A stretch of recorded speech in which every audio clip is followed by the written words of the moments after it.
what's going on? Hope you're having a fantastic day. Welcome back to the channel. Today we're going to be doing a really cool anime style deck profile for you guys. We're going to be looking at Yugi Moto's Season 1 Duelist Kingdom deck. If you guys are enjoying the content and if you're new to the channel, be sure to subscribe, hit the notification bell, and also leave a like on the video because it always helps our channel grow. So without further ado, let's get into the deck profile. Exodia, obliterate!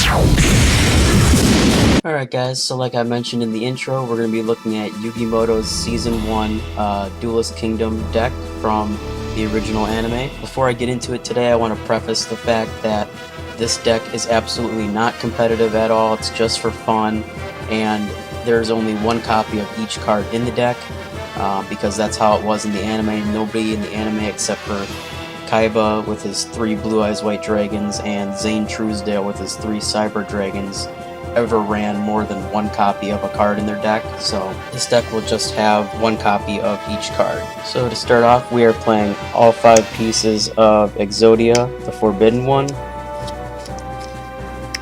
You can make the argument that this shouldn't belong in the deck because it was only used in the first episode of the original series, but it was still in Yugi's deck at one point during Season 1. It was part of the original deck that Grandpa Moto gave him, so I'm leaving Exodia in here, and that's what's going to make it a 45 card deck instead of a 40 card deck. Moving on, we of course have the famous Dark Magician, and what would be Dark Magician without his Mystic Box, Magical Hats, and also the Book of Secret Arts.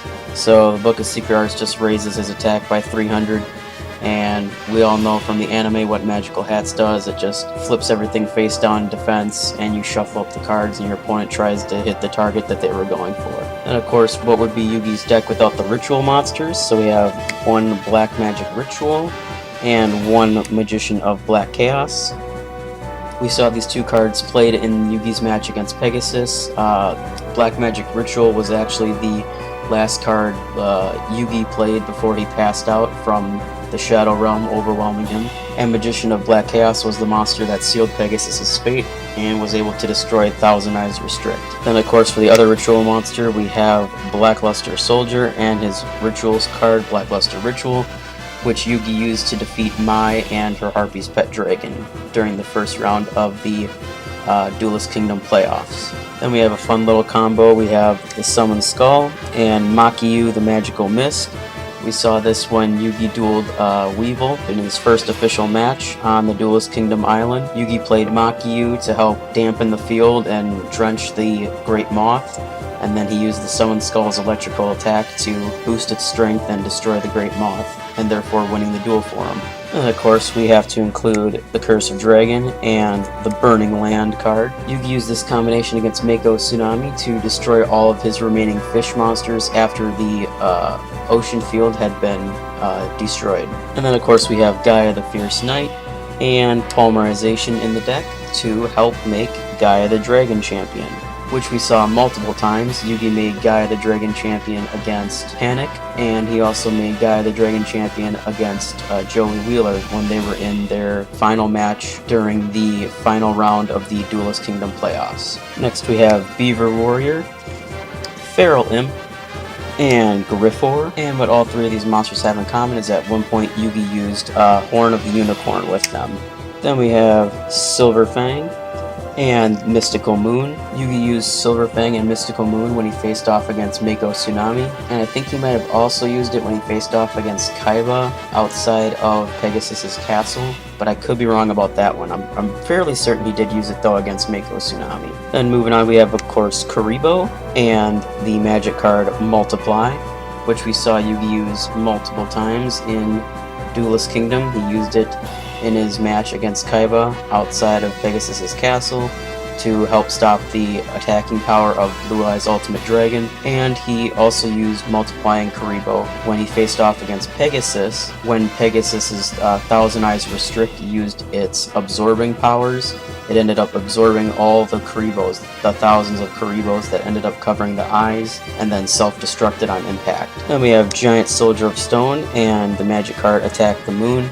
So the reason why Attack the Moon is in here is because it reminds me of the episode when Yugi faced Mako and he had to destroy that mystical moon card that he played with Silverfang. This just kind of takes me back to that. I imagine this is how he was able to do that. People always wondered, how does Giant Soldier of Stone all of a sudden destroy the moon? I'm pretty sure it's because he had this card in his deck or something like it. And then for the remaining monsters in the deck, we have Mammoth Graveyard, Winged Dragon Guardian of the Fortress number 1, Celtic Guardian, Mystical Elf, Catapult Turtle, and of course Sangan, which we only really saw in the first episode when Yugi faced off against Kaiba, and I believe it was either Sagi the Dark Clown or Judge Man that destroyed Sangan. I think it might have been Sagi the Dark Clown though.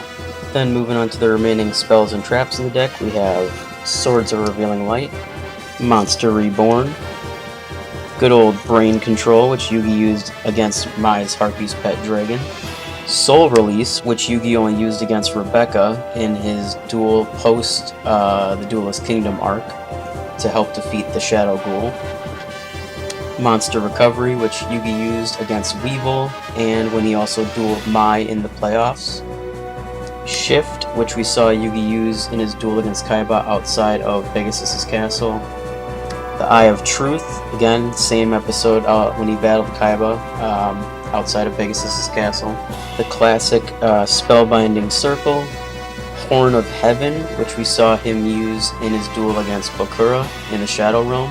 It helped destroy the Man-Eater bug.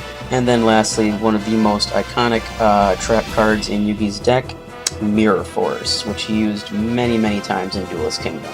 So with that, I hope you guys enjoyed the deck profile, and again, I hope you guys consider subscribing and leaving a like on the video, and I'll see you guys on the next one. Have a great day.